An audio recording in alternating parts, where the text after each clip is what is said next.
For lesson 3, we're going to be writing expressions. So we'll be translating verbal phrases or words into math problems, expressions. We'll write expressions for different situations, and then we'll use unit rates as well. These are some very common words that are often turned into math problems or expressions.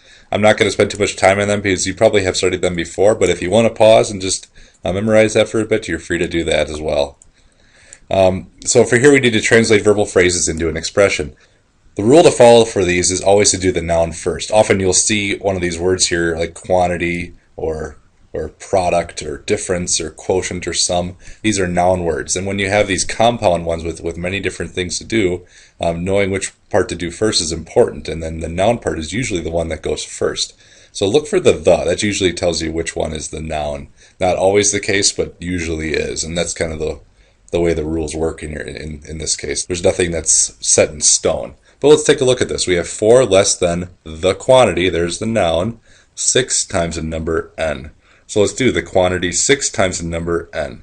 So that'd be 6 times n, do that together, and then we have 4 less than that. So it'd be 6n minus 4. What a lot of people do, they make this mistake a lot, they do 4 less than the quantity 6n. So they do 4 minus 6n. Now we're looking for 4 less than 6n, so we need to take away 4 from 6n. So that's a better way of writing that when you have 4 less than. We have 3 times the sum of 7 and the number y. Here we see it again, the sum, so the adding here, the sum of 7 and the number y. So 4 plus y, there's the sum, and we're doing 3 times that. So if we're going to show that this happens first, we need to put parentheses around this. And then we could put a 3 on the outside to show that we're multiplying the sum of this times 3. Now we need the difference, here's a noun, of 22, and the square, another noun, of the number m. So whenever you get this where you have 2 different nouns, we could just do the order of operations. We have the square of a number m, which is higher up in the order of operations than subtracting. So let's do m squared then. So we're doing the difference of 22 and the square of number n. So it means difference would be 22 minus m squared, and that's what our new expression would be.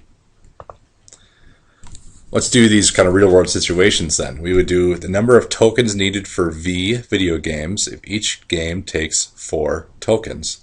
So we do V for video games, and then if I did 1 video game, it would cost me 4. If V was 2, that would be 8. So you see, I just multiply 4 times V, and that would give me the expression I would need. Here we have the number of days left in the week if D days have passed so far. So for this one, you actually have to think, how many days do we have in a week? Well, you always start with 7, and then days left in the week if D days have passed so far. So if you think about it, if 1 day has passed, that would be 6. If 2 days have passed, that would be 5.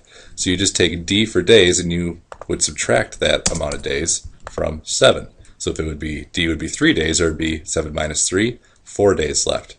So you see how that works? Let's do unit rates now.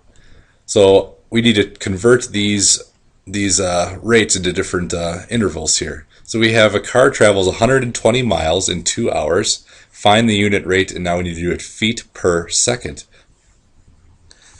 So what I did is I wrote this all out here. I have 120 miles in 2 hours. I converted then miles into feet. There's 5,280 feet in one mile. I'm converting hours to minutes, so I do 1 hour for every 60 minutes. And then I convert minutes into seconds. There's 1 minute for every 60 seconds.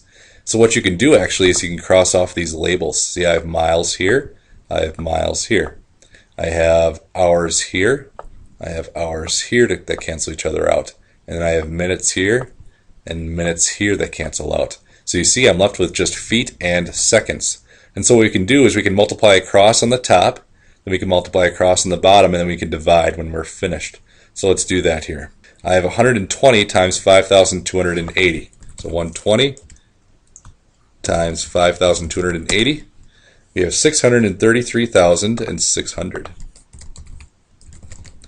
On the bottom, we would have 2 hours times 60 times 60, or just 2 times 60 times 60.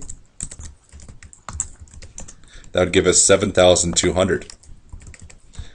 And remember, we kind of have a fraction here, and a fraction is an unfinished division problem, so let's divide. 633,600 divided by 7,200, that would give us 88. So on top we have 88, On the bottom we have 1. And what do we have left for our labels? On the top, our label, we have feet. So it's 88 feet. And on the bottom we have seconds. So 88 feet per 1 second.